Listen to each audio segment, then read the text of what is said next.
हमारी बात सुनी नहीं जा रही है। हम गुस्सा नहीं होंगे, बताओ कौन गुस्सा नहीं होगा।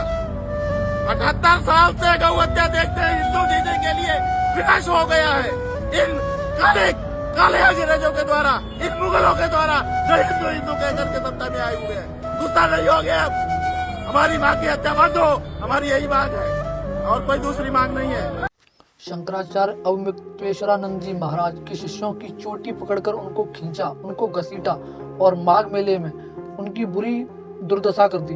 यहाँ तक कि पुलिस ने अवमुक्तेश्वरानंद जी महाराज जी से उनका सर्टिफिकेट भी पूछा कि आप कैसे महाराज हैं, अपने कागज दिखाइए।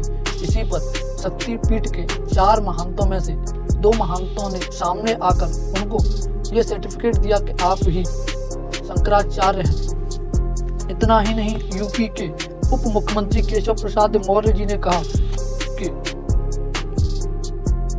पूज्य भगवान शंकराचार्य जी के चरणों में मैं प्रणाम करता हूं और वो शंकराचार्य हैं और बीजेपी सदैव संतों का सम्मान करती है, कभी भी संतों का अनादर नहीं। पूज्य शंकराचार्य जी के चरणों में प्रणाम करते हैं, प्रार्थना। शंकराचार्य जी को किसी भी संत का भी अनादर हमारे यहाँ करने का वो नहीं है। अगर कोई ऐसा किया होगा जांच करके कार्रवाई करेंगे, लेकिन उनके जो भी ऐसा किया है उसकी जांच करके कार्रवाई करेंगे, लेकिन अभी पहला ये नहीं करते। जी हाँ, ये वही शंकराचार्य जी हैं जिन्होंने गौ माता को राष्ट्र माता घोषित करने की और गौ रक्षा करने की मुहिम स्टार्ट की थी और आज उन्हीं से बीजेपी पार्टी के लोग उनसे शंकराचार्य होने का प्रमाण मांग रहे हैं। शंकराचार्य सनातन धर्म का सबसे बड़ा गुरु होता है। हमारे देश में सनातन की स्थापना के लिए 4 शंकराचार्य जी हैं, उनमें से ही एक शंकराचार्य हैं गुरु अवमुक्तेश्वरानंद जी महाराज। और आज हमारे देश की शासन व्यवस्था ने उनका इस प्रकार से अपमान किया है। वहीं पर शंकराचार्य जो द्वारका शक्तिपीठ के हैं, उन्होंने कहा कि माघ मेले में जो हुआ वो सत्ता का दुरुपयोग है। सत्ताधारी याद रखें, सत्ता हमेशा नहीं रहती है। उसके अलावा भी पब्लिक के और भी कई सारे बयान आए थे जो हम आपको दिखा रहे हैं अभी, और क्या लोगों ने कहा, इस पर क्या लोगों ने प्रतिक्रिया दी, वो भी आपको दिखा रहे हैं।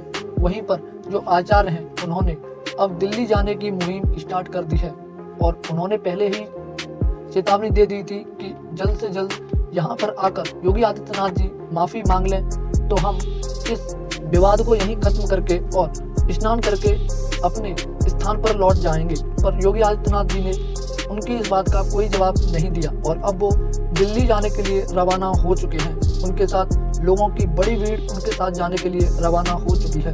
हम आपको एक एक करके वो सारी तस्वीरें दिखाने वाले हैं और क्या क्या लोगों के बयान आए थे वो भी बताने वाले हैं। आप एक एक करके सारी तस्वीरें देखिए जो वहाँ पर उन ब्राह्मण बालकों के साथ बर्बरता हुई।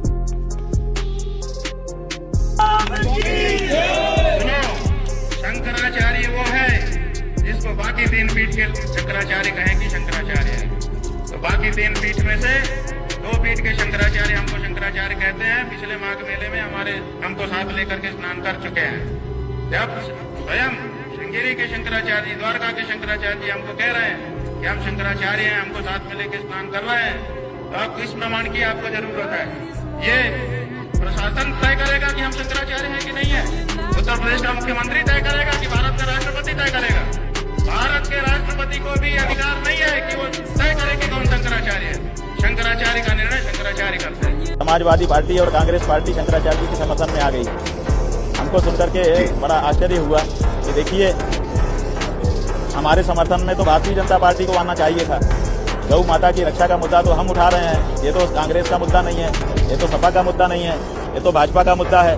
तो हमारे समर्थन में तो भाजपा को आना चाहिए था, लेकिन भाजपा हमसे कागज मांग रही है और जिनसे हमको अपेक्षा नहीं है वो हमारे समर्थन में आ रहे हैं।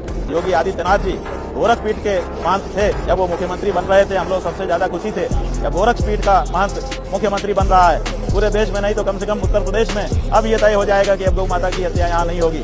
लेकिन टनों टन कंटेनर पकड़े है कि ब्राह्मणों की चोटियां उखाड़ लेना, ब्राह्मणों का तिलक मिटा देना।